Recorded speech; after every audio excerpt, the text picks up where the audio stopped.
Welcome back, Chiefs Kingdom. The sun has risen and the team is still alive, and so are you. I'm happy to say that day after Thanksgiving, this is the aftermath show. We haven't done one of these in a long time because they haven't pissed away a win in a long time like this. So we are going to go through it. Hope you guys had a great Thanksgiving. Thanks for letting us take a little bit of a breather with our families and come do this today as a breakdown of the team. I'm still on coffee and apple pie, so I might even just enjoy some of that during the show. Dan, how are you feeling today? I mean, I think I'm feeling as good as everybody else. Is you post one thing on Twitter that is tongue-in-cheek and everyone loses their damn minds, and I have to actually go and delete a tweet. Like, I don't like to delete tweets, but like people are overreacting to this nonsense. It's getting to the point where we can't be more right about this team, and they don't care. They just don't care. Watching that game yesterday, I was like, okay, fine. Get out to an early hot start with your passing, no big deal. Then you have that second drive, and that's what it should look like all game long. And It should have looked like that all game long. And then they said, no, we're good. Andy Reid went back to his old stuff. I'm feeling like this is I don't even know how to describe what it looks like when you have success. The only way that your team really can function, and you blatantly ignore it. I can't for the life of me figure out that problem with Andy Reid. All I do know is that it is the reason that they lost that football game yesterday. Yep. I agree. And I'm not sure. I'm trying to find the right thing to put the chat up here because I want you guys to all be involved in the chat today. So we are going to get to your super chats and your member questions. So thank you guys. In fact, New York Knicks fan, we're going to get you here in just a second. Yeah. That's the thing. It's the overreactions, not just by the fan base today, but by the coaching staff yesterday. And I don't know why they felt the pressure to go away from the run. If you look at the 4 drives in the end of the second, start of the second half, second quarter, and into the third quarter, what happened then was you got pass happy yet again. Yeah. And you went away from it. Cumulative stats on the day don't lie. And yes, situational football certainly counts. But when you're getting good run from both of your backs, and what did Isaiah get? 2 carries? I don't even think that. I have to go back and check. But it's functional, and it's getting the job done. And honestly, it would have protected your DBs a little bit. I myself am disappointed in the defensive secondary because they put up a good first half, and then it all fell apart. And I know everybody wants to talk about Trent McDuffie's head today. You know what? Trent McDuffie, we knew this was a tough battle for him. Yeah. We knew that this was going into, this is his weakness against bigger physical receivers. Some of those calls are pretty ticky-tack. I got to give you the truth. And I'm not one to talk about the calls a whole lot. But that said, it's everything else. Jalen Watson allowing multiple slants from George Pickens inside of him is unforgivable. That's exactly what you're built to do, is to stop that route because you can body up on him when he goes. Tamari Connor just, this is the decision point. This is why the title has the decisions in here. This is about Steve Spagnuolo not making the changes that we've outlined for over a year now in this secondary. And they're going to have to go back to the drawing board now. I didn't think, honestly, as much as I like him, I didn't think the absence of CRW was going to cause such a problem. But it did, because you took Trent out of the slot. You had to go to Connor. That change-up where he's actually aligned as a safety and Lamb comes off and they do the switch, and yet he's still flat-footed as Lamb runs past him, that's a technique problem. That's a coaching problem. That's an instinct problem. That is not a problem with the alignment. That's allowing a guy to be in a place that he can't do his job, period. At the end of the day, Tamari Connor shouldn't see the field. I mean, granted, with a Brian Cook injury, you don't have much of a choice, but you should have Noel Williams out there and at this point, you have to kind of put Trent McDuffie back in the slot. I know he doesn't want to play there because he wants to be an outside corner. The simple fact of the matter is you're going to have to do that on nickel downs. Like, I think that there, especially if CRW is out, like that's the only real thing that makes sense to me going forward if CRW remains out. If he comes back in, I think you can have a little bit more leeway. But Tamari Connor should not see the field. He shouldn't be on it. I really don't, at this point, I don't think he gives you anything that helps your team in pass coverage. Because if we know one thing about the defense is that they can't rush the passer. If Good. you rush the passer, how long do you think you're just going to give a quarterback to throw the football? And if you're blitzing, you trust Shamari Connor to play one-on-one with any receiver? I don't.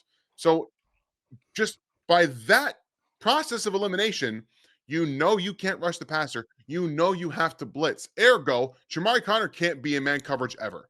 Ever. No, exactly. He can be in space. And I'm not saying, I don't agree that he can't be on the field. He can be on the field, but he can't be asked to man up on nearly anyone. You could ask him to go jam the hell out of tight ends and fall off into a zone. You can ask him to blitz. You can ask him to run stop. You cannot ask him to man cover anyone at this point. And I like Shamari Connor, and I like some of the things that he brings. I wonder, and I made the note last night, Hicks missed a couple of things, and I wonder if that's why we haven't been seeing him more, because it was not technique to me. It was mental. A lot of these things are mental and not being prepared for how you're about to be attacked. And that's on the coaching staff as well. You answer my question best because I think I know the answer. What's the best way to teach somebody how to do something? To show them, to demonstrate. So if Jaden Hicks is not getting it in practice, do you think you should maybe, I don't know, put him on the field, have him execute it and say, you did that wrong, do it this way, and then have him do it again? Because one thing we saw the Dallas Cowboys do was the same thing over and over and over again.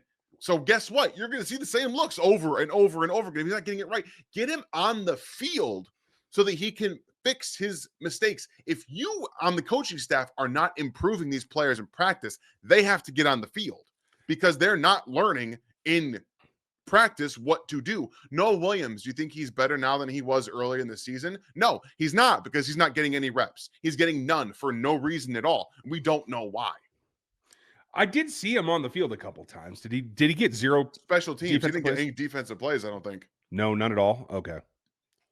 Oh, he did. He got 6 snaps in coverage. Oh, sorry. Just enough. Snaps. Desperation. Just desperation is my point.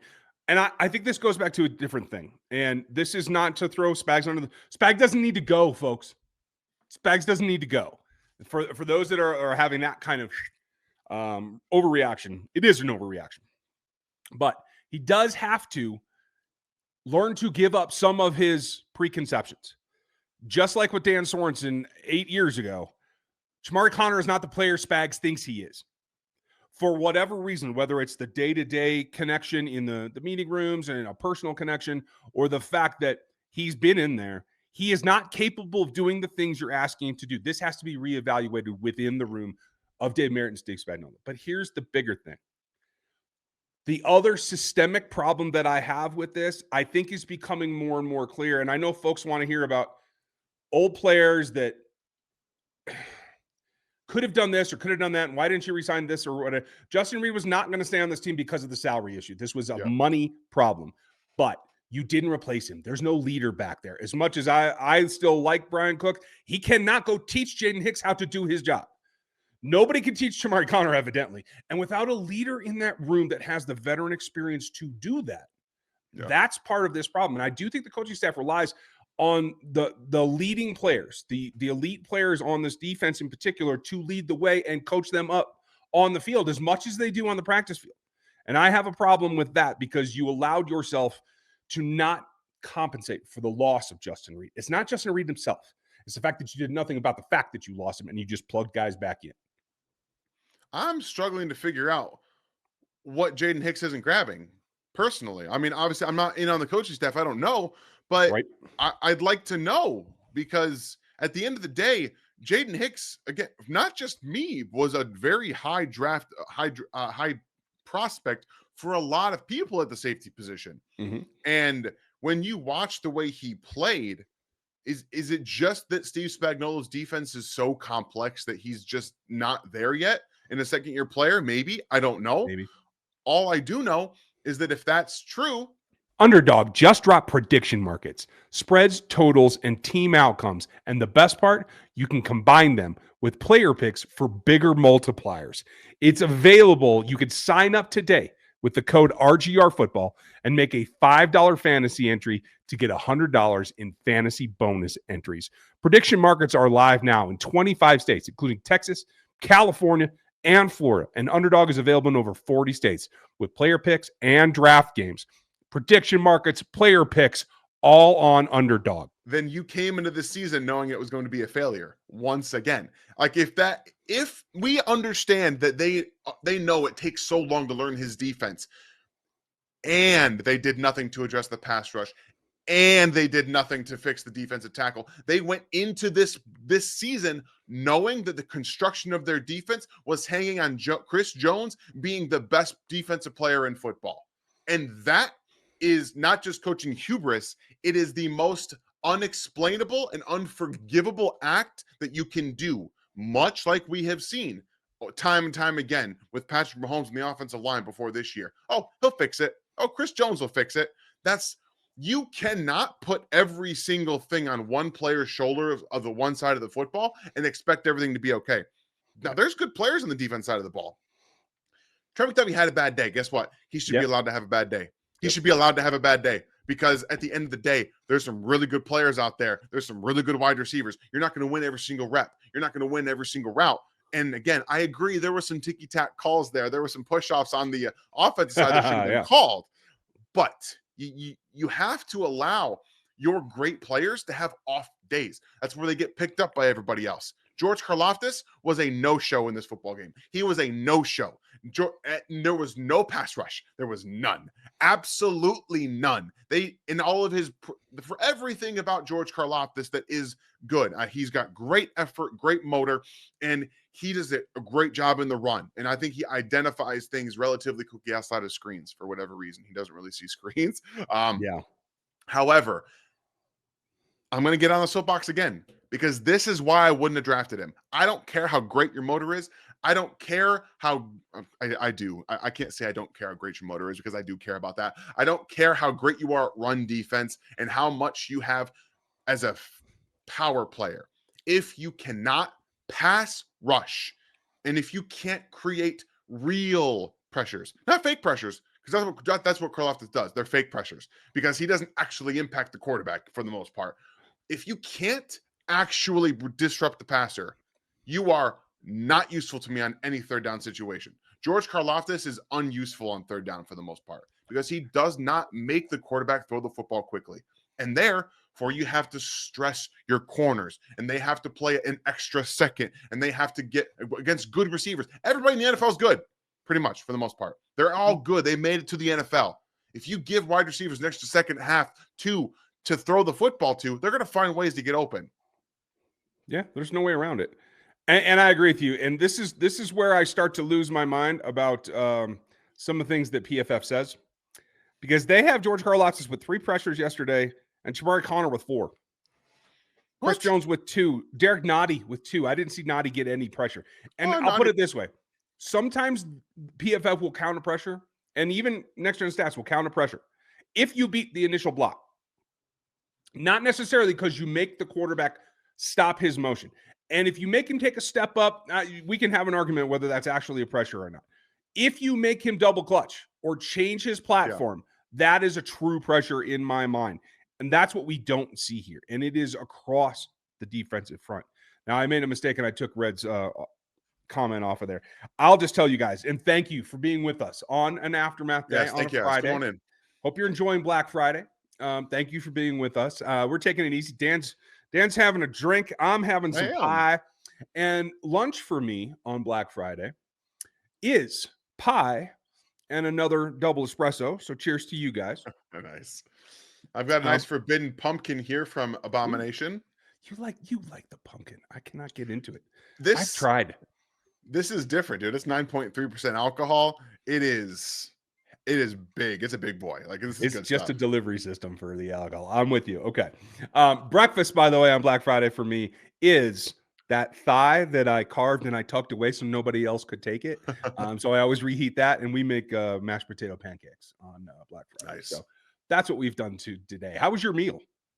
It was good. You know, it was great. My wife did the best gravy she's ever had. You know, I finally made dinner rolls right for the first time this year. Bread is something that I'm learning more and more, and I got them perfect because I make them the way that my mom does, because my mom makes the best dinner rolls I've ever had in my life, and I finally recreated them this year, so that was great. My wife made a cranberry sauce that was probably the best that we've ever had. We always do homemade, like she does it every year. It's fantastic. So it was a really good meal.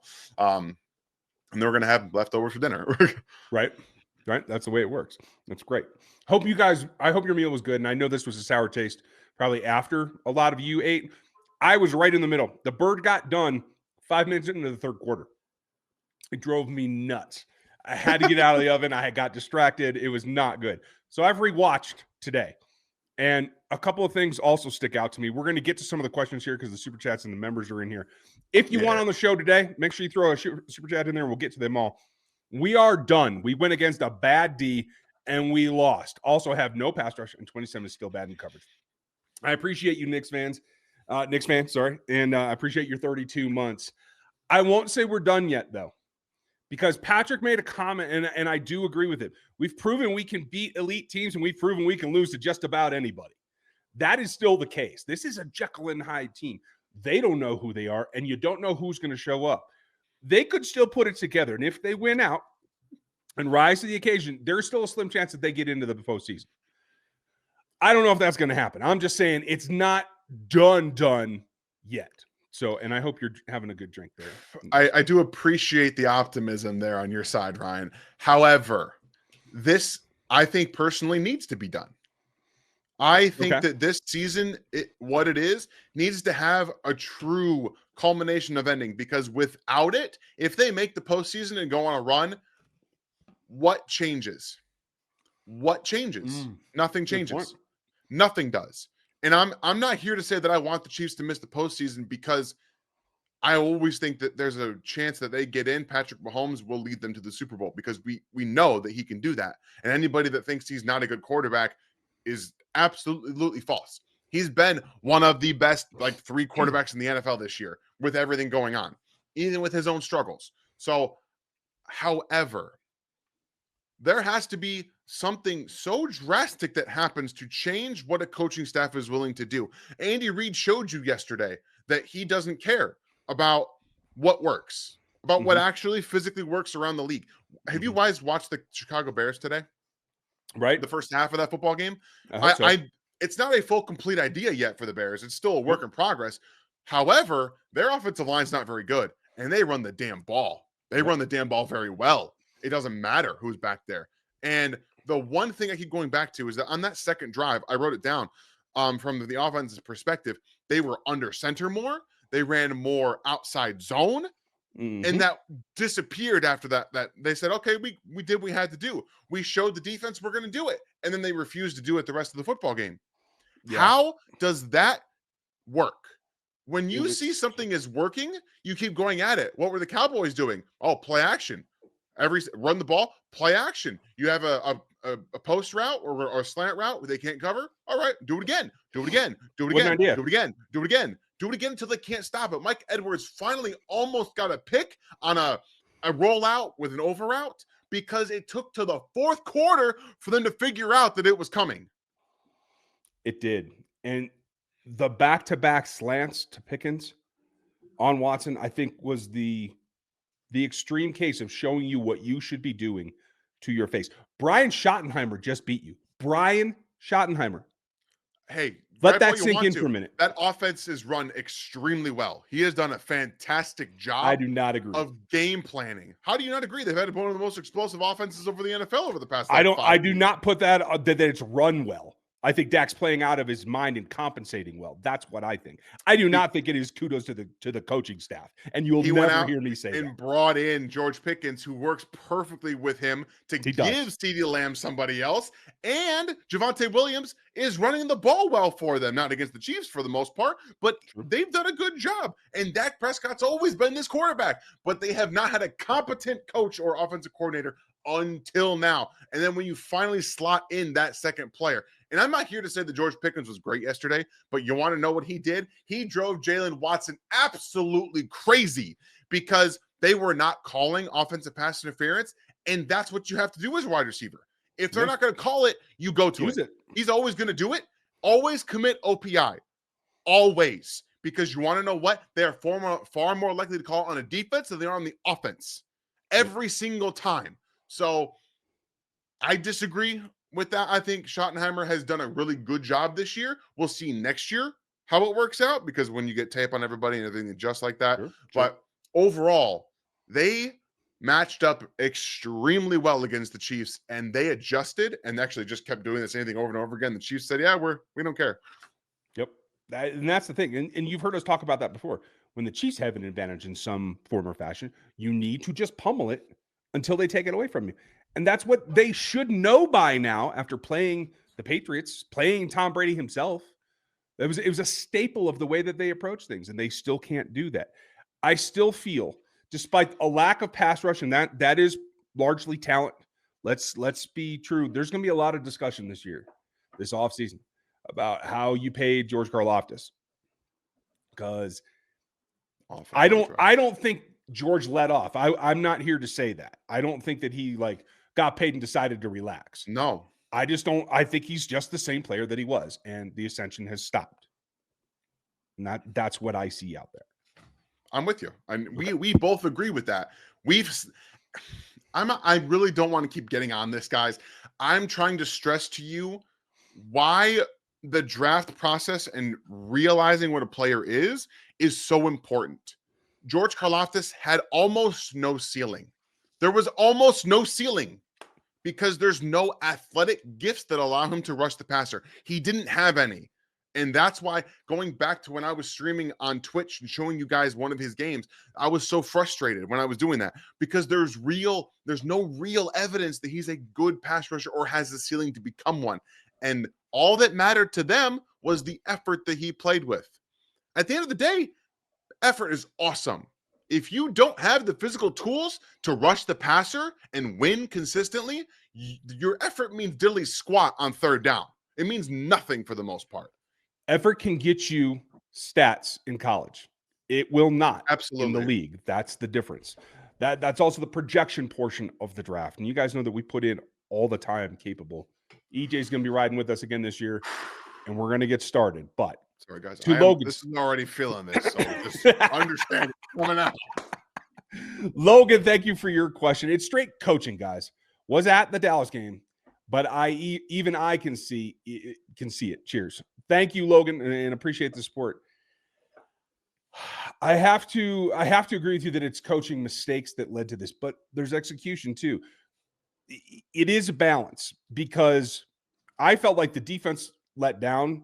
Matt Derrick really felt that Nick Bolton played well yesterday. I did not agree. I felt like he was out of position multiple times, especially on that Javonte Williams touchdown. Just the basics of what your leader should be doing. Same thing with Chris Jones picking a gap and leaving holes in the run fits. The decisions of your leaders breaking down the defense as well. One thing I will say about that is Chris Jones owned up to his mistake immediately. Nick Bolton never does. I never see Nick Bolton say he makes a mistake, because I don't think he thinks he does.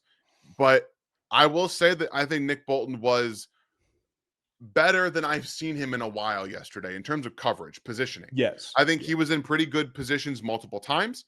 However, he chose to take the quarterback in the red zone when you need to stay on your man in the red zone at all times. I do not care who is running the football unless it's Lamar Jackson at his peak. I don't care. Yeah. You need and to I'll tell stay you to this your too. responsibility. Absolutely. And I do think there was a little bit of confusion as well, because you go back and look at the play. Tamari Connor is not positioned as though he knew where to be either. Correct. So I think both of them had a miscommunication of some type. So I just want to leave that sliver of error if that was not actually Nick's guy and they were inverting or something like fair. that. Hanneman, thank you. Vicha screwed up the last few drafts big time. I disagree. I think they've been in tough situations picking last. It's always difficult. But I will say this. Pat Sperduto is an excellent coach. I don't know that he's getting listened to enough, or if there are other voices in the room, but the offensive line and the defensive line selections lately have felt unicornish, where they zero in on an aspect of a player's game and not a totality of a player's game, and they run with it when they're out of options. Now, Simmons fell to them, So they didn't have to do that. They had a full evaluation on him. From what I understand, the cast was on when they left. I don't expect to see him. A wrist dislocation for an offensive lineman is difficult because that's where you funnel all of your power through. Even a fracture can heal in 4 weeks, and you can come back. I'm saying both. I mean, both. Yeah. Fair enough. It's the dislocation for me that is more worrisome because it generally takes longer to heal, and you have to deliver your power through your hands. An offensive lineman without hands, some will try to play with a club. I know lots of guys have tried that, especially in the older years. It doesn't work as well in the current NFL because hand use is just so important in terms of not just punch, but engagement and control. You can't do that if you're clubbing it. Especially for him. He's been fantastic with his hands this year, and that's a big reason why he's so good. So I don't expect to see him the rest of the season. Yeah, I'm sorry to say I agree with you. Perry, thank you, and thanks for being a member. Looking ahead to the cap situation isn't that big. Remove Taylor, Dana, Trank. You are even than the restructures. We need to get more picks and focus on D. Yeah, Taylor is there. Obviously, are you going to have to make room for Travis? Is this sour enough a taste that Travis is going to try to come back? I don't know. What he said the other day, I'm a little surprised, honestly, because I would not necessarily be game if I were him to try to jump back into the fray here, but it is what it is. Really? I think Travis looks great. I think Travis looks better than he has in years. Trav looks great. I don't know that there's solutions for them to get back, is what I'm saying. Oh, I think I'm far more optimistic in the future, in the immediate future, than I think a lot of people are. Well, I do think that. Go ahead. No, I was just going to ask you to elaborate because specifically in this case, I was really disappointed with Moore yesterday. I know that he probably has not been practicing on the right as much, but I had really hoped he'd be able to come in and shore that up better than he did. I thought he looked lost. Yeah, I don't disagree with that, but like you said, he's been playing left tackle probably for the most part as not just the backup, but practicing. And yeah, like we've seen, I think people don't realize that those guys don't get reps with the ones ever. They don't. Right. As a backup, you never get reps with the ones in practice. You don't. So he didn't look great in his first reps as a left tackle when he had to go in for Josh Simmons. I think it'll be better if he has to play left tackle with a full week of practice, which he will have to. We don't know much about Taylor's injury yet in elbow that he's been clearly dealing with because he's been wearing the brace or wearing the band or something. But to me, I think because of everything that is happening this season, specifically, I think it goes back to the defensive trenches. I think this is a relative quick fix, personally. Now, if you take the road of Trent McDuffie, we're going to try and trade you. We're going to extend Jalen Watson. We're going to play Noah Williams next year. That gives you draft capital. It allows you to not have to pay Trent McDuffie a bunch of money, which, again, I still would pay him. I don't care about how he played yesterday. Still play Trent McDuffie because he's a great player and all pro. But if we are looking through the lens of how they have done this in the past, it is trade a great player, get draft compensation, and then retool. They don't need to fix a ton of things personally. I think they need to retool the defensive line, defense tackle, a defensive end, a veteran defensive end, someone who can actually rush the passer, not a draft pick. And that is really what it takes to make them a team that will compete for a Super Bowl next year, because the offensive line will be healthy. And again, a top level offensive line, in my opinion, next season. You still have the weapons. You have another year of development. Xavier Worthy will be healthy. I imagine Travis comes back and he's still good, you have Jake Brittingstool. Again, I think he's going to be great. That's me putting my eggs in that bucket. I think he's going to be a great receiving tight end. So I think that the path to them getting better next year is still relatively quickly. It's all about how they address it and if they actually care about addressing the defensive line, because that is the biggest problem with this defense and really the team. So let me paraphrase you. You're assuming that Norman Lott is a full-time player next year, correct? Yes. But also adding to that, not just making him be the only guy. Right. No, and that's my point, is they have to have a designated defensive tackle pass rusher. Correct. Because I don't know that Norman's going to get there.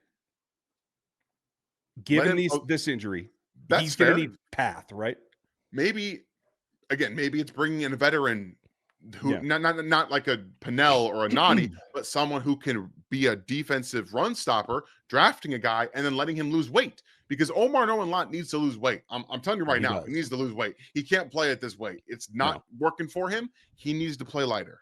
I agree. He needs to go back to his college weight. Thereabouts, maybe a little bit. With an NFL strength conditioning program, you should gain a little weight, but it shouldn't be abnormal. And I do think that led, or at least contributed, I should say, to the injuries. So, thank you, Perry, for your observations. Appreciate you, Chris.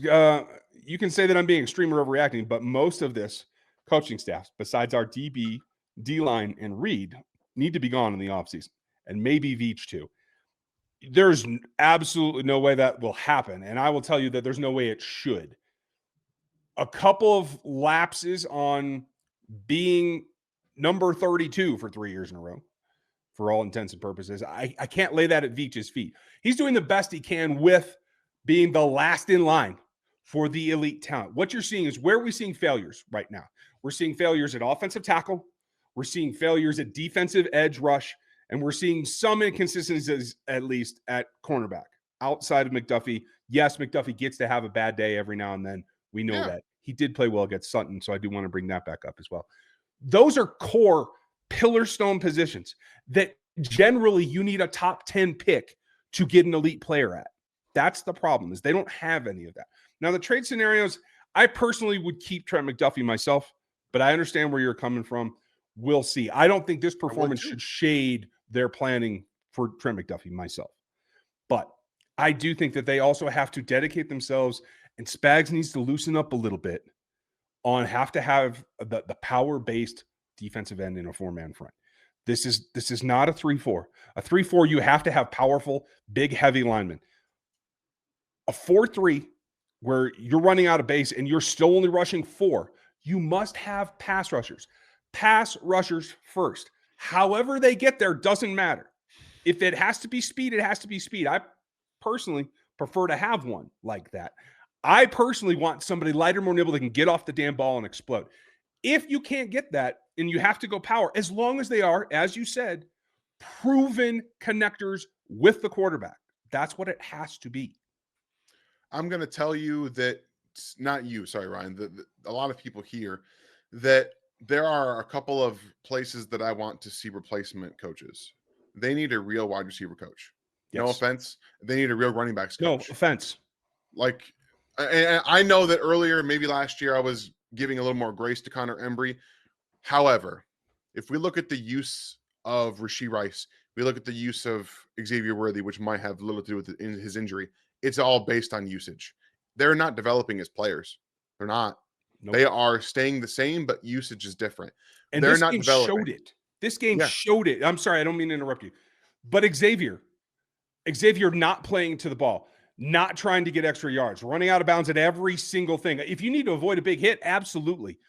But there's no fight there. Rashee Rice let a ball come to him and a DB make a play on it because he didn't react to the ball. They're not aggressive enough. They're not coached enough.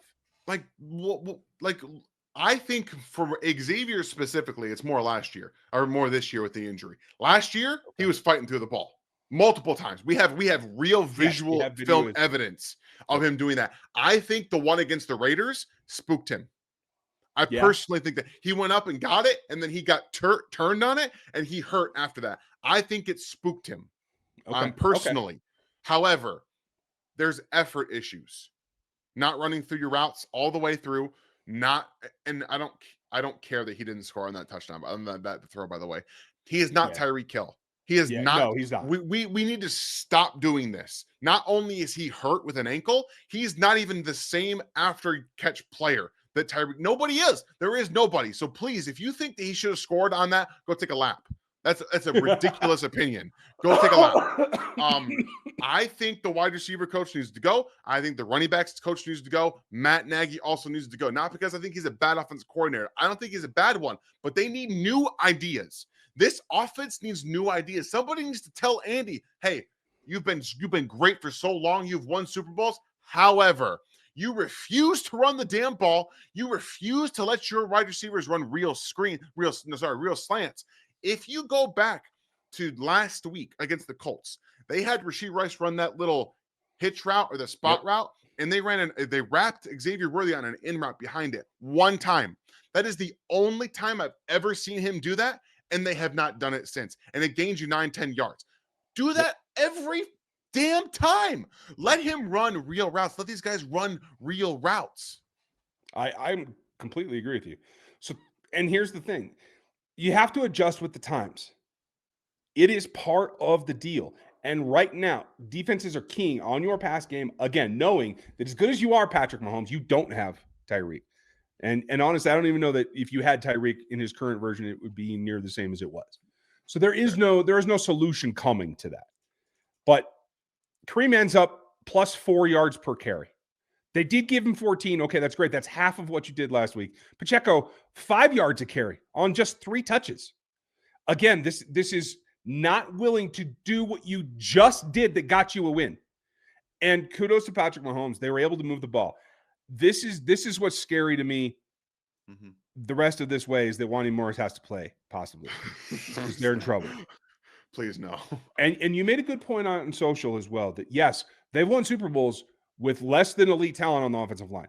But they're right back now with these 2 injuries. They're right back to where they've been, where the tackles are suspect and cannot be trusted. They might be worse. They may be. They might be worse. Yeah.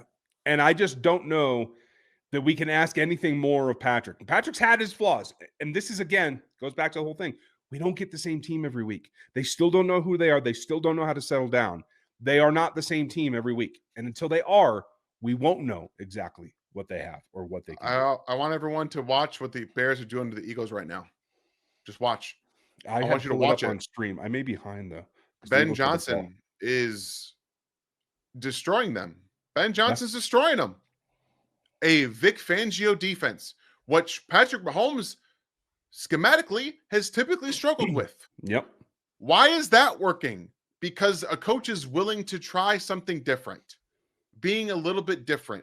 Andy Reid, I need everyone to understand this. I love Spags. He's one of the greatest defensive coaches of all time. Andy Reid is one of the greatest offensive minds of all time. These guys can also get in their own way. They think they have all the answers.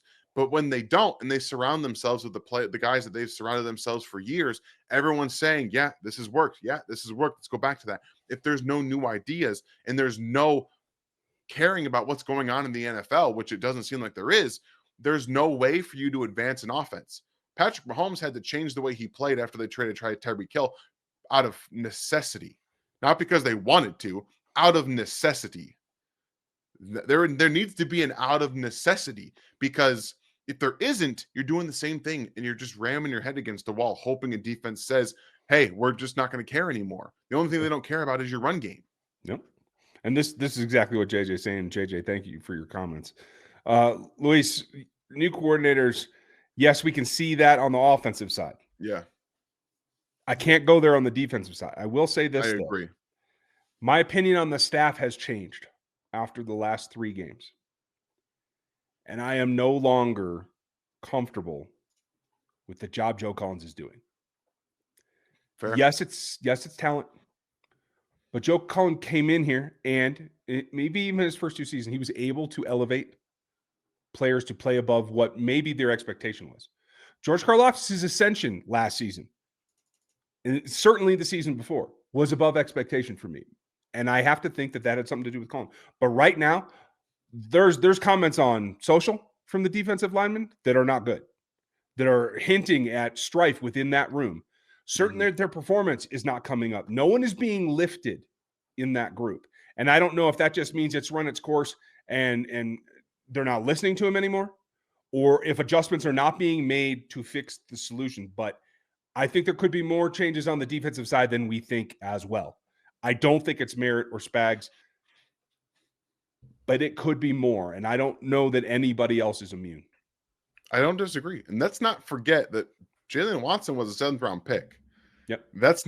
There wasn't a ton of upside there. He's basically been the same player. So he's done well in what he's asked to do.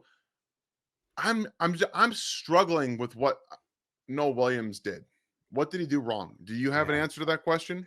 Do I do you? not. Not a Okay. clue. There must be something that happened behind closed doors. There is no reason that he's not. There should be no talent reason why he's not playing. Because I'll tell you, outside of Trent McDuffie, that dude is the most talented corner you have. Like, not bar none. He's the most talented corner you have, and he's not playing. Like, that's I think inexcusable. something happened over the bye week that we may or may never know about.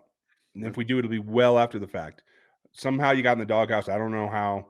I'm hoping that this 6 reps on defense was due to necessity and it earned him a way back. I'll tell you this: they also need CRW, who I do think has for made some sure. progress. I agree. But he came out very underrated. We were two of only like a handful of people that even had him Yeah. on a draft board. Yeah. It's crazy. We're the only people that also said that he should be getting starting like reps last year. Nobody cared about that. We were like, "Hey, CRW needs to play," and then that it's been a huge thing for them. It really has, and they have to bank on that. They've done well at selecting guys late. McDuffie has worked out, despite yesterday's performance. I think Correct. everybody's a little overwrought One about game. Trent. He has worked out, but again, he was a first-round selection. Everything after that is a little bit iffy. Najee Johnson, where'd he go? Oh, he's inactive. He doesn't play. No, I know. That's what I'm saying. Like the rest of the Fab Seven, right? Brian Cook is not going to come back. I actually think they felt Brian Cook's absence yesterday without Justin Reed on the field. So, like, Which, no offense, tells you something. maybe. I think he's been playing better this year, but he certainly has not become an all-pro of any kind. So that's fine. I don't think that they renew. As far as what they need in the defense in the draft, they need defensive line, but they also need secondary. They need to refill that room as well. And I think it probably means they have to bring in a veteran to lead somebody. Because Yep. I think part of the secondary's issues this year have been a vacuum of leadership by a veteran. I don't disagree. I don't disagree. Not at all. Okay. We need a true number one X receiver and go win outside the numbers against man coverage like Rice or Worthy. They're not that. They're 2s and 3s. The thing is Andy's offense does not use a number one X. That is not the way he runs an offense. He will never do that. He does not want to pummel something and throw into tight windows like they do in Dallas. He does not want an oversized, non-explosive or not elite explosive number one receiver. He does not want to do that. The West Coast offense is built around spreading the ball around. And that's why we talk about it. When you're targeting 8, 9, and 10 players, that's the West Coast offense working. When you're not, it's failing. And that's what it comes down to. And I do think sometimes you have to kind of abandon the West Coast mindset, or at least Andy Reid's mindset of only throwing to guys if they're open. I think it's seeped into Patrick Mahomes's play personally. If he's not wide open, he almost doesn't throw the football unless they're double covered downfield, which I don't really get that one. However, I think that allowing wide receivers to develop in every aspect of their football game and not just against zone coverage, which is the big thing right now is that their wide receivers are playing well against zone, but they can't separate against man. Why do you think that is? It's because they're not developed and taught how to. They have no idea how to release properly. Look at George Pickens yesterday. Yeah, okay, fine. OPI, no big deal. But what did he do? He forced Jalen Watson to think he was going outside, and he got him to open his hips, and then he opened to the inside. You don't see anybody on the Chiefs do that ever. They don't ever do that. So, and then when they brought somebody in that knew how to do it last year in DeAndre Hopkins, they ignored him. They didn't care about it. So this is an Andy Reid philosophy of Patrick. You don't throw the football if he's not wide open. And then it's wide receivers schemed into space. But if you're not going to get the football, we don't really care what you do. Like this is a mindset of the offense and it's seeping into the receivers. You bring up a very good point, and it goes back to the fact that there are details being missed everywhere on the field by everyone. Everywhere. I think that comes back to this question. Hold on, Donnie. I'm going to come right back to you. I promise. Seems as the team struggles to go flat in the third quarter. Is this a coaching or a player issue? Yes, it is both. They are not as well coached as they have been in the past. They are not performing and doing the little details as well as they have in the past. It is both. You guys just heard me on my rant. Like I'm with Ryan. It's both. It's coaching, and then the players also aren't giving the right effort all the time. Specifically, I think Xavier Worthy. I've seen it multiple times. Rashee Rice, not as much. His is more of a drop issue, not so much an effort through his route issue. But Xavier, it feels like when he doesn't think he's getting the football, he's running like 75%. And then he just like stops sometimes. That route that he should have been hot against, I can't remember, was it the Colts? He didn't even turn his head. Yeah. He knows his guy is leaving on the blitz, and he didn't even turn his head. That's a detail you cannot let go. That could have changed that game. Yeah. Two more things. We can't let we got to get George some help. I'm more mad about with that than his performance, and I question why Menahew was still on the team. Menahu's starting to play hard. I'll give him that, but he is not effective enough. I do think he got a bullshit call on him. That was not roughing in any shape of the form, as I would call it. I will be very honest with you guys. You guys know I don't care about referees in terms of outcomes of games. The Chiefs did not play the Cowboys yesterday. However, there were a handful of calls against the Chiefs that were not penalties. The OPI on Xavier Worthy was not a penalty. The Agreed. hold on Josh Simmons, where he just puts his guy in the dirt because he was leaving his feet, not a penalty. Absolutely. There were a couple of them. One on the George Pickens stop route from Jalen Watson, not a penalty. Okay, because he can't separate from man, that doesn't mean it's a penalty. It just means you're in the wrong position. He's in contact. Yeah. So there were some very, very bad calls. Do I think it changes the outcome of the game? A little bit. However, the game wasn't as close as the score suggested. The Chiefs weren't really in that football game. They needed a Patrick Mahomes savior multiple times to be in that football game. Yeah, I agree. Dark horse, gotta let George play DT and just let him collapse the pocket. Am I wrong for at least trying? I don't disagree with you. If they have true edge rushers, I have no problem with him even starting as an end on first and second down, and on third round, put him inside. That's perfectly fine with me. Karlaftis is a 3-4 defensive end. You can't convince me otherwise. And that's the problem. They drafted him to play outside, to be like almost a 7 tech. He's not. He's a 4-eye. That's what he is. You cannot convince me otherwise. I agree with you. And I'll tell you this. Have you watched much of the college edge rushers? No. Okay. Because I've been trying to stay neutral. I've been trying to keep my butt out of it until I actually do the film reviews. But the Texas Tech kids keep popping up, and I want a Red Raider, and it's not the guy that everybody else wants. I want the height kid. And he's not a Spags type, but I feel like he adjusts on the fly. I think his counter game is there. I think he's more intuitive, and I think he's the kind of rusher that you can get in the second round probably and play into a good substitution package to slide George inside and let him rush from the outside. And that's just where I'm going to be. I don't care if they take a designated pass rusher in the second round because you have to have pass rush next year. You have to. I'm with you. All right, guys, we got to get through some of your super chats here, so we're gonna focus on that here real quick. Take over because I'm too damn slow. All right. No, it's not just you. It's me too. Perry, thank you for the 5, my friend. When you look at the offense, top offenses, you know what their base plays are. Can you tell us what the base offense is? It feels like Pat, go make a play.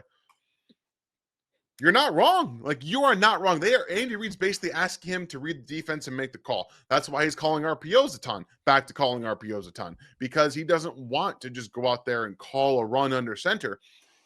I have heard Patrick Mahomes multiple times say he doesn't care how he gets a win. Do you think he would have been mad if the Chiefs won 24-21 because they ran the ball down under center multiple times yesterday? No, he wouldn't have cared. But it feels like Andy Reid doesn't care about that. So he is actively asking Patrick Mahomes to make all the calls for himself in those games, but also calling RPOs. What do you think? I think it's hitch. I think it's over. I think it's deep shot. Oh, and then we'll run outside zone. And we're going to try to pass. And if we have to, we'll give him another look. I think that's the offense, and that's Andy's mind. Patrick makes it look a little bit more complex because Patrick is making changes, but I think that is the offense at this point. Frustrating. Very frustrating. Thank you very much, Perry. Would you mind looking for Donnie's first super chat real quick?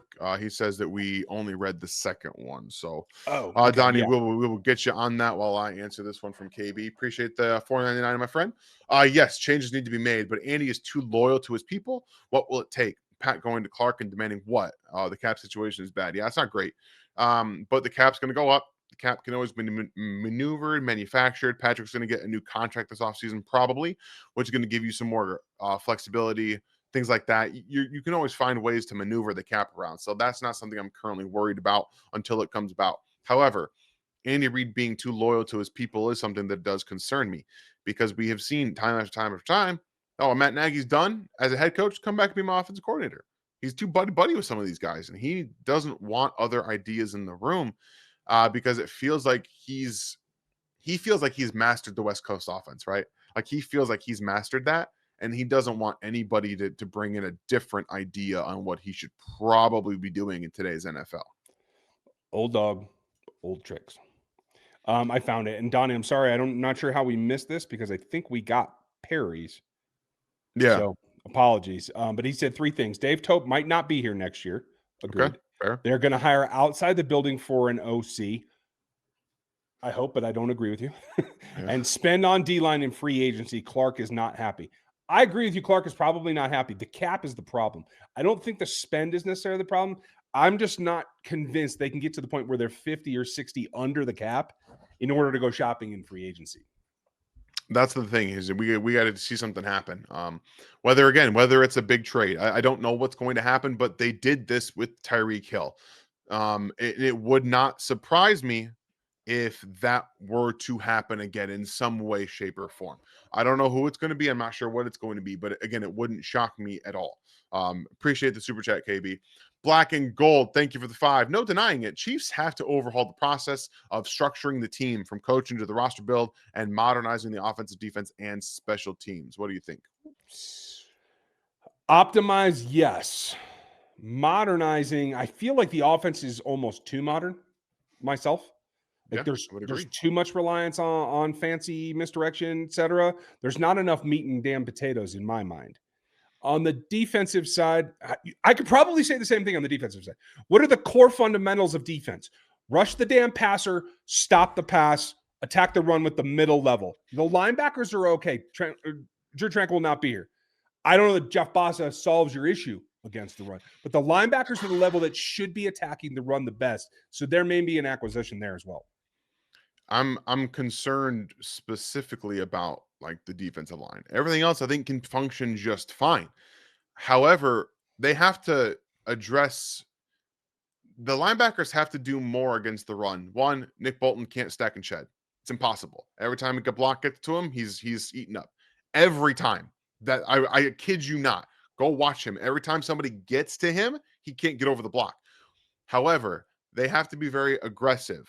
So when your defensive tackles cannot eat up blocks outside of Chris Jones, or he's taking stuff out of the play, so no one's getting blocked, but they're getting to the second level. What happens? Holes open up. They have to be uber aggressive, and then they've been uber aggressive and pretty good at it for the most part. But if you misdiagnose, if they run play action and you're running downhill, what happens? If you have to overcome so much for your defensive line because the defense tackles are putting themselves out of position, you're making the job harder on linebackers who really aren't great against the pass. So you're putting them in worse positions. That's how I see it. Makes sense. Thank you, Donnie. Sorry we missed that one initially. Yes, thank you, Donnie. Sorry. Hopefully, sorry we couldn't put it back up there either. That's our bad. Our bad. I'm not sure what happened there. Didn't get starred from StreamYard. We'll blame them. That's all on them. Bozzy, thank you very much for the super chat. Most of the players don't seem hungry on this team. Feels like it's time for some new blood. Tired of Reid hiring butt players that just agree with him. If there's one thing about Andy Reid and the team that I don't like, it's that they never seem like mad after they lose. Obviously Patrick's pissed off. I can see that. Andy Reid just says we got to fix stuff. I don't want that. I don't want to hear that anymore. I don't think anybody wants to hear that anymore. If there's no real accountability, and I know I've disagreed with some people before. I personally believe every now and then when things aren't going well in press conferences, something needs to be said by a coach about something to do with either the effort, the assignments of players, or just the full out execution of the players. Like this one is not executing at a high enough level. I personally believe that does more good than saying, hey, we as a team need to collectively fix some things. Because at the end of the day, no one has any responsibility to the outside world to do anything. Internally, if you all think we're doing your best job and we're going to fix it, I just over time, that doesn't seem to work for any team.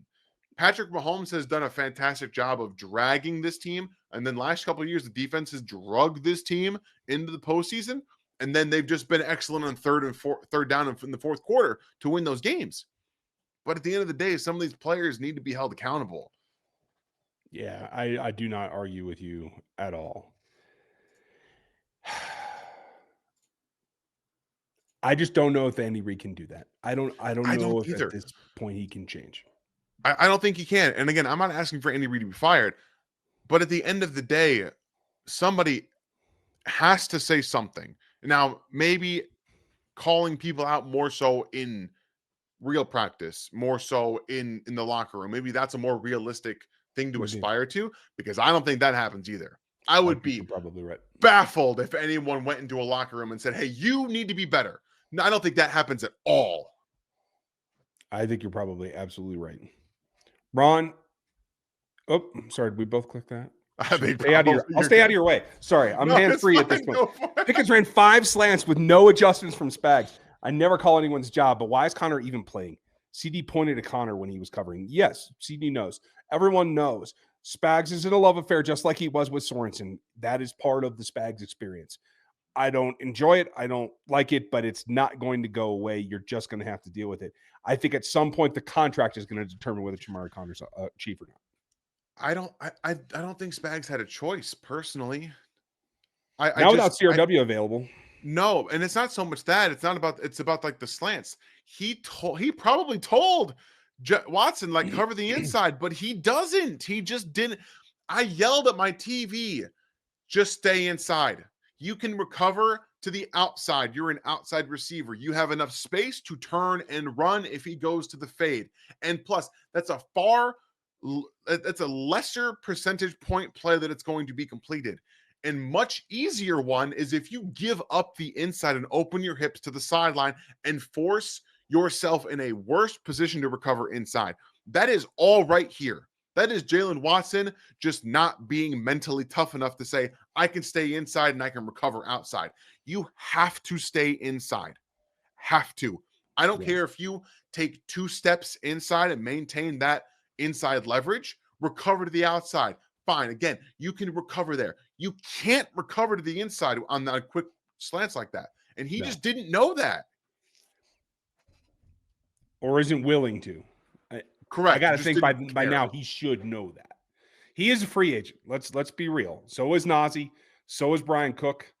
Like this list, I just pulled it up, is starting to concern me. Tamari Connor is not. I'll have to look at his contract, but head on to the next one. All right, guys. And I'm not like trying to be just a Debbie Downer here, guys. Like I think that there are still some good things that happen. Unfortunately, Battery, I appreciate the two. Brian Hartline's not leaving Ohio State. He's not going anywhere. I actually think that he just wants to be their head coach. I don't think he wants to go to the NFL. I think he just wants to stay in college. I don't know for a fact. That's my assumption. It's an opinion. I'd welcome it. I would love it. I just don't think it's going to happen. He's the heir apparent, right? Okay. He went from wide receiver coach to the offense coordinator. He's absolutely the heir apparent. Like, okay. Absolutely. Just checking. Just making sure. Appreciate the two. Teddy, thank you for the 999. I don't think they'll get 2 first rounds for Duffy because Sauce trade felt very unique. That being said, who could you see trading 1 first for him in the spring? Any number of teams. Anybody that don't have a top 10 coverage guy. I mean, 20 teams in the league would trade for Trent McDuffie. No. Would they trade a 1 and a 3? Probably. I think he's worth that. That's exactly what I'm thinking. I don't think you're going to get 2 1s. That was an overpay by the Colts. But they're going all in for a Super Bowl, which they aren't going to win. And their jobs. Let's be real. They pinned their they pinned their jobs on Daniel Jones, guys. They had to trade 2 first-round picks for Sauce to get anything out of that because Daniel Jones doesn't win you a Super Bowl. So I agree with you, Teddy. You can't hold that light from Trent McDuffie. However, if they were to trade him, I think a first and third is absolutely within reason. I'm with you. Appreciate the super chat, man. Perry, thank you for the 2. If Spags leaves, do you trade Bolton? I don't think Spags is leaving. I think he's going to retire when he's done in Kansas City. Personally, like when he's all done, he's just going to retire and leave football, unless he gets a head coaching job. Which I don't think he's going to get a head coaching job because I don't think anyone sees him as a true head coaching candidate. I think they're going to interview him. I just don't feel like teams around the league think he is a head coach. Which that's I think fine. the Giants might. I think the Mariners have experience with Spags, and I think they might want him back. I don't. I think Mara's getting fired. So I don't. Sorry, I think that their GM's getting fired, not the Mariners. No, I know. Yeah, but that's what I'm saying. Like, it's not the GM. It's the Mariners that I think. I don't. I actually think Mike Kafka is doing a really good job. I think he might get the job. I think he might get the head coaching job. He's cleaned out the defense coordinator. Said, "Look, it wasn't our offense's fault. It's your fault, and I'm going to fire you." Like, I think that Mike Kafka might actually get this job. So that's my opinion. Granted, I'd like to see it. I watched how those practices were run last year at the Senior Bowl, and they weren't great. But that might not necessarily be on him. Right. But to this point, Perry, what are you getting for Nick Bolton? A guy who can only do really one thing in the NFL, and he's small. What are you getting for Nick Bolton? It's a good question. I think you're going to get a team that's a little bit more straightforward. I think there are coordinators in this league that would want him. I think there's a couple of head coaches. I think Houston might be one of them. They have linebacker talent, though, so I don't know that they have a whole lot of space there. But I think Spags will definitely get interviews. He might get an offer for a head coach job. And if so, this may become a thing. But I don't know the value you're going to get for him either. A 2 at most.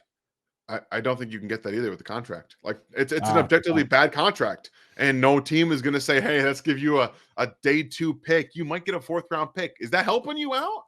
I don't think so. What is he against the cap next year? 19.25. That's no that okay. You're going to get a 6th round pick. You can't trade Nick Bolton, guys. Sorry, he's going to be on the team next year. Wow, thank you very much for that, Perry. FLDB with a 20. Thank you, man. Appreciate you. One of our moderators, guys. Make sure you give him a shout out. Happy Thanksgiving, y'all. I believe having the 3 hardest games left in our schedule at home is the only positive to try and get into the playoffs. We got to take it week at a time. Beating the Texans gives us 25% chance. They've been taking it a week at a time, according to them. Like if you believe this team, they've said they've been taking it a week at a time. It's all since like 3 or 4 weeks ago. It's been one game at a time. I just at the end of the day, I'm kind of over what they say, and I'm more interested in what they do.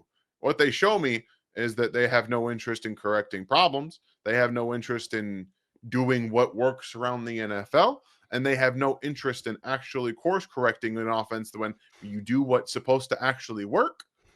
And it does work against the Colts, and you abandon it against the defense that you were showcasing that it worked against as well, and they didn't care. So I appreciate the sentiment, FLDB. Thank you. Hope you had a great Thanksgiving, and thank you very much for the support, my friend.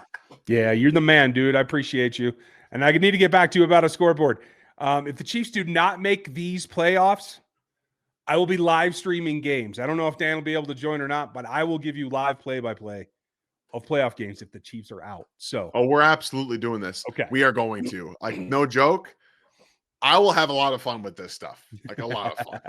It might not have to be a member stream, given the words I'm going to say. So we'll see. It absolutely will. No offense, guys. It's going to be a member stuff. Like we're going to do these playoff games, maybe one regular, and I think the rest of them might be members. Give you guys a feel, and then we'll just kind of have fun with them. But thank you very much for that, FLDB.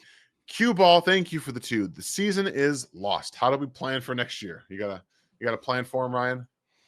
My plan is to keep trying to win. Try to sneak in and reset your expectations. January ball, here's the advantage. No one has as much experience on a single roster than the Kansas City Chiefs in playing in the postseason. Not even the Philadelphia Eagles. If you look, games played by total roster, right? So if you can get there and you can reset the clock to 0, you might be able to go on a run. That's the best I can tell you. Otherwise, planning for next year is trying to figure out your cap, trying to get reductions from some of your stars, including Chris Jones, and trying to plan how you're not only going to draft, but how you're going about free agency to get impact players at the pillar 4 positions. You have to improve them. I want to see Andy Reid stuck in a room for a month watching Sean McVay's offense. That's what I want personally. Just watch what the coaches who change their offense based on what's working in the NFL. Watch that and see how it works.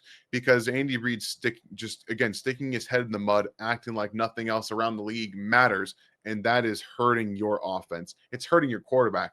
You just wasted it again. I believe they wasted a year. I don't think they're making the postseason. I just don't think they're going to. So, I mean, for me, how do you plan for next year is that you have to actually self-evaluate. Like what you typically do at the bye week for your season, you have to do it in the off season. I feel like they haven't really self-evaluated based on how they went into the season. Yeah, you got Josh Simmons in the draft. Great. He was a top 10 talent, but everyone else was scared off.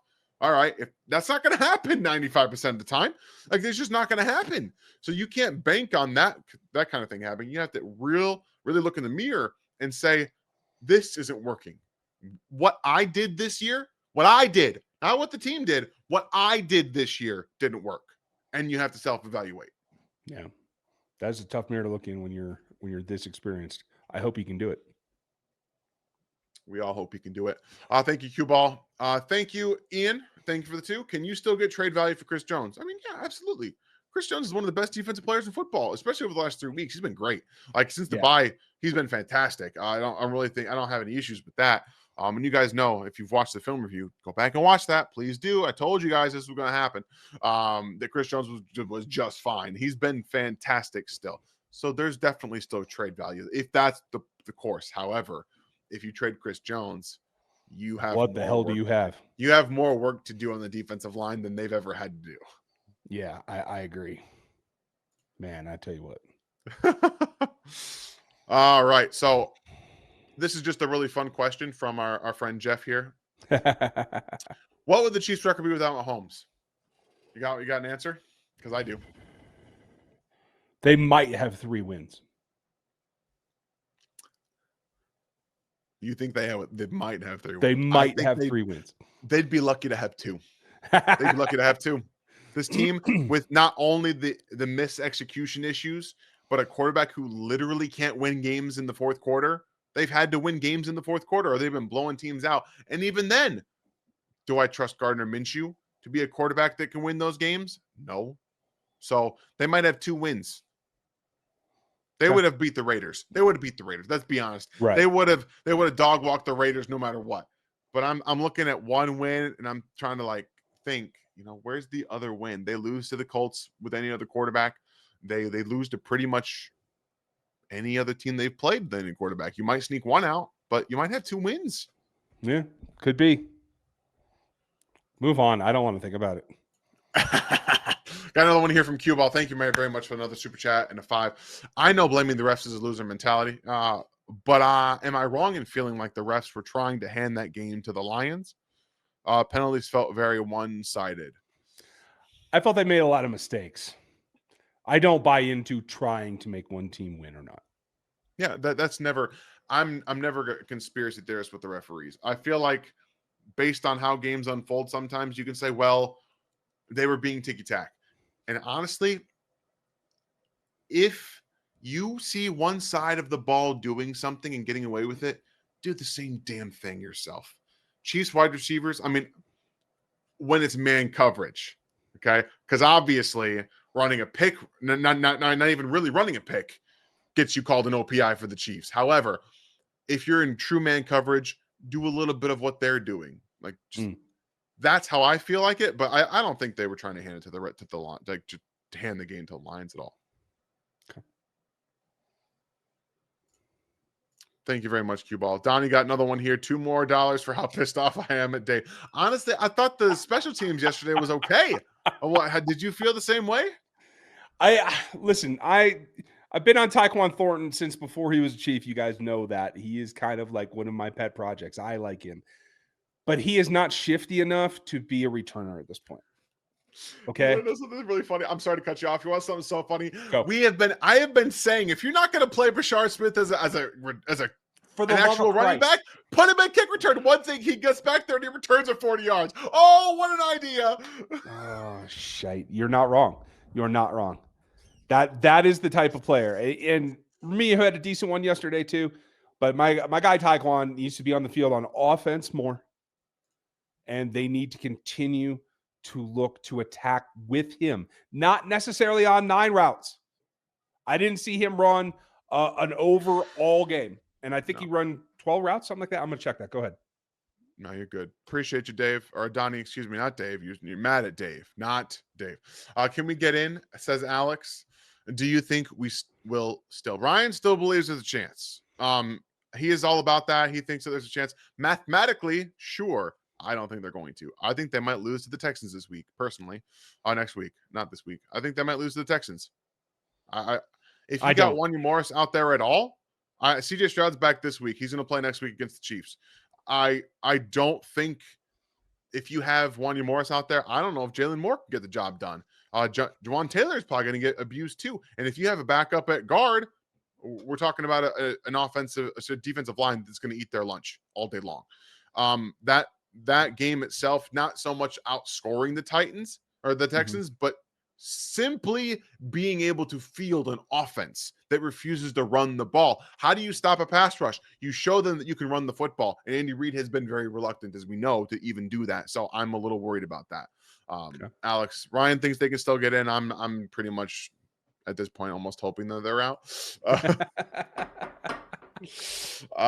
Coach Dub, thank you for the question. Can anyone tell me why the Chiefs decided to keep Tillery and not pursue Colin Saunders? Nope. I ain't got jack shit to say about that. I'm pissed. Who's Jerry Tillery? You guys seen him? I haven't seen that guy. I don't know who that is. Where'd he go? I have no idea. But again, I'm not going to sit here and tell you guys I was right. I'm just not going to do it. But you were. Thank you very much. You were right. Thank you, Coach. I appreciate you. Chief Knicks fan, thank you for the 2, man. I'm sorry. I won't. I want better picks.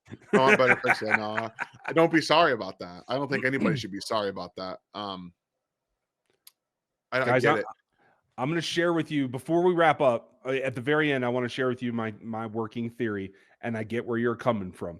It could be an ingestion of what they need right now, but we'll get to that last thing. Okay, I thought you were about to share something right now. No. We'll get to it last thing before we sign off. All right, my bad. Battery, thank you for another 2 here. Would you trade Rice if someone comes calling? No, I wouldn't do it. Rasheed Rice is the only guy in your offense that sees the game the same way that Patrick does outside of Travis Kelce. They see the game the same way. No, I can't, especially because Andy Reid's going to be your head coach, your offensive coordinator, essentially. I can't trade the one guy who sees the game the same way as Patrick. I can't trade him away. Yeah, I'm 100% with you. That is not something that can happen right now. Thank you very much for the 2, my friend. KB back with another one here with 10 says, thanks, guys. I always learn a lot from you. I've been I'm not tipsy anymore, but like 25, 30 minutes ago, I was feeling that beer. I'm not anymore. So you guys got a little bit more ranty style from me. But I appreciate that, KB. That's the idea. That's the goal here. We want to teach you guys what we know. And again, we're always learning. Like there's not one person that does this job that knows everything. We try to impart our knowledge. That's the best that we can do. I'm not going to sit here and tell you I know everything about football because I don't. I don't know everything about the Chiefs. I can't guarantee you that everything that I say is true. I can't.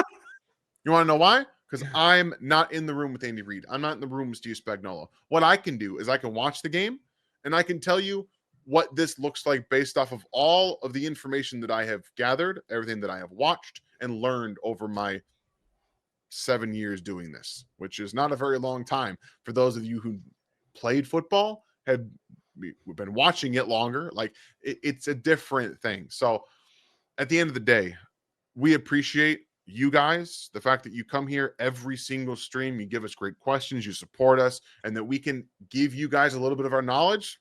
And that's it. That's great. Yeah, that's what it's all about. And that's why we try to be real and we try not to overreact. We try to help everybody else not overreact because we've been here. When I was coaching, a lot of miserable years, been through that and seen some guys who didn't have enough talent win some pretty impressive ball games. So that's why I tend to have a little bit more optimism. I get it. I want to have it, but I just don't see it right now. Oh, I just unstarred something that I shouldn't have. Oh, shite. I got nothing. I'll find it. I'll I know find you it. will. There it is. Here it is. You're always good. William says he wants Eric Bieniemy back in Kansas City. I'm not touching this one. I'm not doing it. I wouldn't mind it. I always like EB. I don't know that it'll change enough. And I think honestly, I think the relationship is strained enough. I don't think Andy would have it. You heard it from Ryan. Okay. Appreciate you, William. Last super chat here from David Reed. Then we'll give you guys our final thoughts on the game, the frustrations, whatever it is. Thank you very much for the super chat. If the Chiefs trade McDuffie this offseason, does that increase chances Watson stays or does Veach overhaul secondary? That's an interesting point about overhauling the secondary. However, I do think that Jalen Watson stays. I don't think that Jalen Watson is going to command a huge contract, and I don't think he should. I do think that the scheme helps him specifically because you saw on an island against a good receiver in George Pickens, he was basically useless. He didn't learn anything all game. Right. The thing I think about Trent McDuffie is that he played the same way, but he played it right. He was physical. He was being as physical as Pickens or as physical as CeeDee Lamb, but he was getting calls and they weren't. So there was one time he fell. Okay, big whoop. He fell down. Again, it wasn't his best game either. The difference being he was giving it as good as he was taking it. Jalen Watson was giving George Pickens inside releases when he opens his hips to the outside and giving it to him. Those are two different things. So I think that if they were to trade Trent McDuffie, they would keep Watson, and you would have Watson and Williams on the outside. What do you think? I think they would keep Watson. If they went into a true overhaul, I like what I've seen from Noah Williams. I'm not ready to say that he's ready to be an island corner. I think he has the potential to be there. But if they're not going to train him up, if they're not going to coach him up, I don't see how we can get there the way they plays currently. So if they decided to trade Trent McDuffie, they could go into an overhaul where those guys are then fighting for jobs with either free agent acquisitions or high-end draft picks. I don't know what that looks like. I prefer not to go down that road myself. We all know that Christian Fulton ain't making this is not going to be on this roster that next year. He shouldn't be anyway. I don't know what happened, but boy, that is you ain't kidding. There's a contract. And thank you very much for that, David. We do have Knicks fan here, snuck another one in here. Thank you very much for the super chat. I just got my Rice jersey. I love watching him. I love watching him when he's catching the football. I don't know about you. When he's catching the football, that guy can make some plays. And honestly, when they're asking him to run real routes, he can make plays. I love that part. Watch a little bit of the game from the Cowboys back and let Rice do some slants. Let him do some of that. I think that he can do that pretty well, but they won't do that. But I agree with you, man. I like watching him too, especially when he's engaged. And it feels like sometimes the first half of the Colts game, he wasn't as engaged. The second half, he was absolutely engaged, and you felt that difference. So I'm with you, man. I appreciate it. So thank you for the super chat. We are going to give you guys our final thoughts. Ryan, you said you had something to lead off with here. So be my guest. Let's go to this so that you guys can see what I see. Because I want to share this, and I got to adjust the size real quick. Hold on, folks. And this is what I want to really implore you to study up a little bit. We are right here in the Patrick Mahomes dynasty era. This is a firsthand look. Oh, crap. And I just screwed it all up because I had to go mess with it. We are in a pivotal point of what was for Tom Brady an evolution. And hopefully I can make this work a little bit better. These years right now, I am firmly convinced after this that we are right now in the 2008 era of Patrick Mahomes, where won Super Bowls, won divisions, conferences, lost a Super Bowl. And the immediate next year, they struggled and they had to revamp. This is where everything changed for the dynasty in New England, where they start going with veteran 1 years and they had to start cutting these guys. And you saw that churn start, right? Because they had guys that had high contracts. They had the quarterback contract to deal with, and everyone had kind of figured them out, right? By the way, coincidentally, this is Spags that ruined them. So let's make sure that you guys recognize that as well. And then it got a little dicey. They got back into the playoffs, and then the second half of their dynasty took off. And this is kind of what I've convinced myself after watching some of the similarities of where this Chiefs team is. If they miss the playoffs this year, it's instantly going to equate to 2008 for me. And then the question becomes is what Andy Reid and Brett Veach do to write the train and write the process so you can fulfill the second half.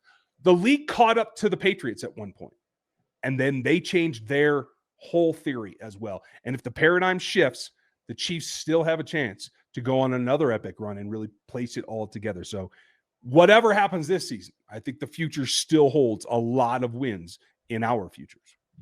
I agree. And I don't think they're far off from winning a Super Bowl. I really don't. I've been very outspoken that this is the most talented offenses that they've ever had. And I think it is. But when you can't execute, when you refuse to do the things that work in the NFL right now, you're hindering your ability to do so. So I think that not only is this season needed for the coaching staff to realize that, it's needed for the fans too. Because I came in also on thinking that this team should just go right back into the Super Bowl based off what they did.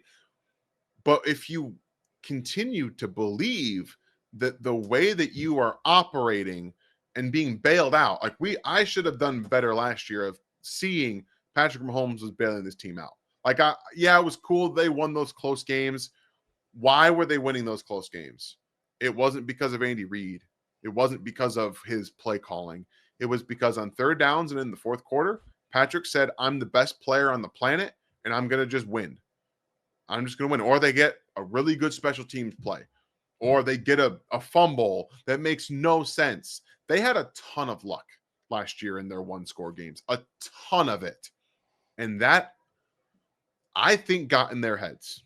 Yeah. That made them think they can get away with more than what they should have. And I myself thought they could too. That's on me. That's my own hubris, is that I believed too much in the coaching decisions and some of the things that they've done. I'm looking at this team. I'm looking at them run the same offense that they have for 3-5 years. And I'm looking around at the Doug Petersons. I'm looking around at the original Matt Nagy's for the Bears. The offenses that run the Andy Reid run offense fizzled out years ago. They fizzled out years ago. Why is this one sustaining? Well, Patrick Mahomes is the best quarterback on the planet, and he can do things that Trevor Lawrence, that Justin Fields, Mitch Trubisky, any of those guys can't do. Jalen Hurts, Carson Wentz, any of them can't do. That is the singular reason why they were in 3 straight Super Bowls. And I love Andy Reid. I think that he is a big reason that they are organizationally where they are. But it's time to look in the mirror. It's time to see that you are the reason that this offense this season, and really this team, is not where it should be, and why it's failing. Not even halfway. They're failing not even halfway through the season.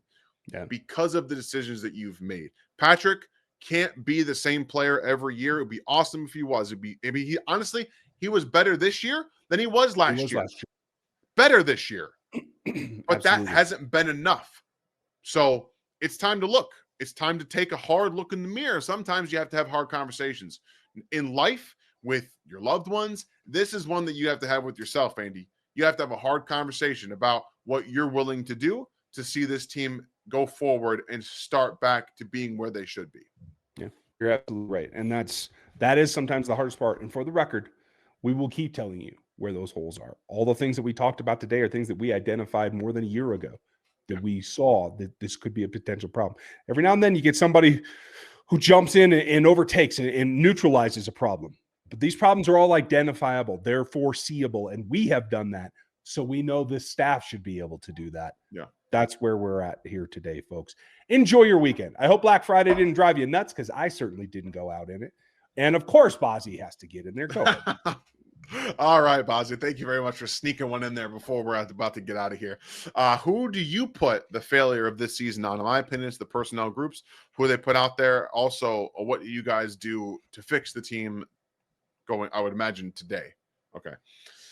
I think I just gave a pretty good explanation of who I think this is on. I think I did, because I still think that if they would have changed some of the things they did this year, they would be much better than they are now. Mm-hmm. I think they would be a much better record. So I'm putting it solely 78% Andy Reid. Some of the decisions that were made in the offseason, I would not have made. And those created some problems that I think you could have avoided. Yeah. I call it a case of wishful thinking, both the front office and the coaching staff, and not doubling down on the level of player that you have, especially the younger ones, that you're not developing. Yeah. That's what it comes back to. But that said, that's the players not performing either. It is on both. To fix the team today, run the damn ball, play the players that are capable of doing what they do in the positions that they're capable of doing what they do. That solves your defense. And for the love of God, blitz a damn linebacker instead of the DBs once in a while. I saw 2 blitzes this last game. Maybe I missed some because I like I said, I did have to go rewatch it. But there are fundamental things that can still be done with assets on this team that are not even being attempted in trying to get a more favorable outcome. It's the best way to put it. You can't fix the pass rush, so you have to ignore that for the most part. You literally can't fix it. The offense, 33% of the offense needs to be run under center. 33% at minimum. That is not a joke. That is serious, because it is what works, and it is statistically your best functioning offense throughout everything. You can run everything through it. Like, you can do everything. So that is the first and foremost on the defensive side. They're a little hamstrung positionally. Injuries, they're a little hamstrung with talent as well. They're, like I said, you can't fix the pass rush. However, sometimes you kind of got to deal with your 4-man pass rush. Like, you can't just blitz and blitz and blitz. You have to be, if it's Dak Prescott, okay, we'll just throw a 4-man rush at you because you're really, really good at identifying the blitz and beating it. So we're just going to drop into coverage from time to time. If it's a quarterback that isn't really good at it, okay, fine, we'll blitz you. But I think that was a poor game plan from Steve Spagnuolo to blitz Dak Prescott. That is, and especially after we saw it just not work and he just kept doing it and kept doing it and kept doing it, that bothered me. I tell you what, I think there is a way to fix the pass rush right now. And that is that you put them all out there. Run a 5-1-5. Put 5 men on there and make those double teams evaporate. That will open Chris loose. That will catalyze the entire defensive front. And that may get you to the point where George Karlaftis can actually hit the quarterback. Yeah. Okay. Maybe. I don't think they can do it, but who knows? That's the drastic change that I don't foresee saying. Right. Thank you very much, Bozzy. Everything's viable right now. Give it a shot. Enjoy the rest of your weekend. We'll have the Monday Q&A like we always do, and we'll be right back at it. Do not miss a thing. And thanks. Maybe we'll start talking food here pretty soon. So have a good one. We'll catch you next time. Thanks for watching this video from the team at RGR Football. Click these videos to see more and subscribe to RGR Football.